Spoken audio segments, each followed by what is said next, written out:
लडाख एक शांत हिमालयाच्या कुशीतलं स्वर्गीय ठिकाण. पण या शांत निसर्गाच्या भूमीत गेल्या काही दिवसात अशी काही आग पेटली आहे की 4 जीव गेलेत, शेकडो जखमी झालेत आणि संपूर्ण लेह शहर एक कर्फ्यू खाली आलेलं आहे.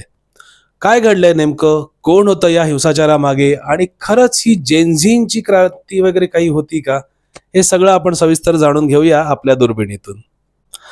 तर बघा, लडाखचे सुप्रसिद्ध पर्यावरणवादी आणि सामाजिक कार्यकर्ते सोनम वांगचुक यांनी 10 सप्टेंबर पासून एक शांततापूर्ण उपोषण सुरू केलं होतं. त्यांच्या दोनच मागण्या होत्या. एक म्हणजे लडाखला राज्याचा दर्जा मिळावा आणि दुसरा म्हणजे संविधानाच्या 6व्या अनुसूचीमध्ये लडाखचा समावेश करण्यात यावा. लोकांनी सुरुवातीला या उपोषणाला शांततेने पाठिंबाही दिला.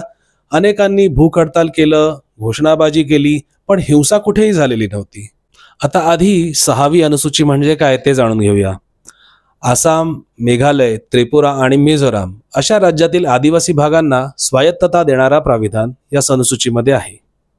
इथल्या जमीन, जंगल आणि स्थानिक प्रशासनाचे कायदे स्वतः करण्याचा अधिकार त्यात त्यांना मिळतो. पण यात लडाखचा समावेश मात्र नाहीये. लडाखमध्ये तब्बल 97% लोकसंख्या ही आदिवासी असल्याने हा हक्क मागणं त्यांनी योग्यच आहे असं म्हटलं जाते. ही लढाई लेह अपेक्स बॉडी म्हणजे LAB आणि कारगिल डेमोक्रॅटिक अलायन्स म्हणजे KDA यांनी एकत्र येऊन चालवली.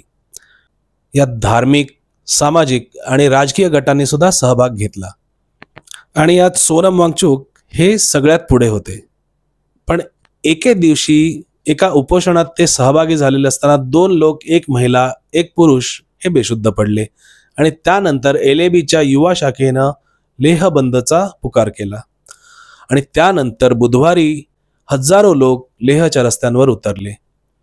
NDS मेमोरियल ग्राउंड पासून शहरभर मोर्चा निघाला. मागण्या होत्या, राज्याचा दर्जा द्या आणि 6व्या अनुसूचीमध्ये आमचा समावेश करा. पण हळूहळू हीच गर्दी झाली आक्रमक. भाजप कार्यालयांवरती दगडफेक झाली, तिथली फर्निचर्स आणि कागदपत्र जाळली गेली. त्यानंतर हिल काउन्सिलवर हल्लाही करण्यात आला आणि CRPFच्या गाड्या पेटवल्या. धूर, आगीचे लोळ आणि पोलिसांकडून अश्रुधुराचे गोळे असं वातावरण काही वेळातच तयार झालं. परिणामी या 4 जणांचा मृत्यू आणि 50 पेक्षा जास्त लोक जखमी झाले. त्यामुळे लेहमध्ये कर्फ्यू जाहीर करण्यात आला. यावर वांगचुक यांचं असं म्हणणं आहे की हा जेनझी तरुणाईचा आक्रोश आहे. 5 वर्ष बेरोजगारी, अपूर्ण मागण्या या सर्वांमुळे हे तरुण रस्त्यावर आलेत. पण हिंसा हा आमचा मार्ग नाही. पण दुसरीकडे माजी पोलीस महासंचालक SP वैद्य यांनी म्हटलंय की हा एक सुनियोजित कट वाटतोय. भाजप कार्यालय खास लक्ष करून जाळणं, हिल काउन्सिल जाळणं हे सगळं आधीच ठरलेलं दिसतंय. काही राजकीय पक्षांनी यातून फायदा उचलण्याचा प्रयत्न केला असावा. या लढ्यात लडाखच्या लोकांची मुख्य मागणी हीच होती की त्यांना त्यांच्या हक्काचं रक्षण मिळावं. जमीन, जंगल आणि रोजगार बाहेरच्या लोकांच्या हातात जाऊ नयेत आणि त्यासोबतच त्यांची संस्कृती, धर्म, जीवनशैली सुरक्षित राहावी. आणि यासाठीच 6व्या अनुसूचीचं प्रावधान त्यांना आवश्यक वाटतं. यासाठी 6 ऑक्टोबरला केंद्र सरकार आणि लडाखच्या प्रतिनिधींमध्ये पुढचं एक चर्चासत्रही ठरलंय. पण त्याआधीच हिंसा उसळल्याने परिस्थिती आता अधिक गुंतागुंतीची झालेली आहे. सोनम वांगचुक म्हणतात तसं हिंसा नाही, संवाद हा मार्ग आहे. पण खरंच संवाद होईल का? सरकार या लोकांच्या मागण्या ऐकेल का?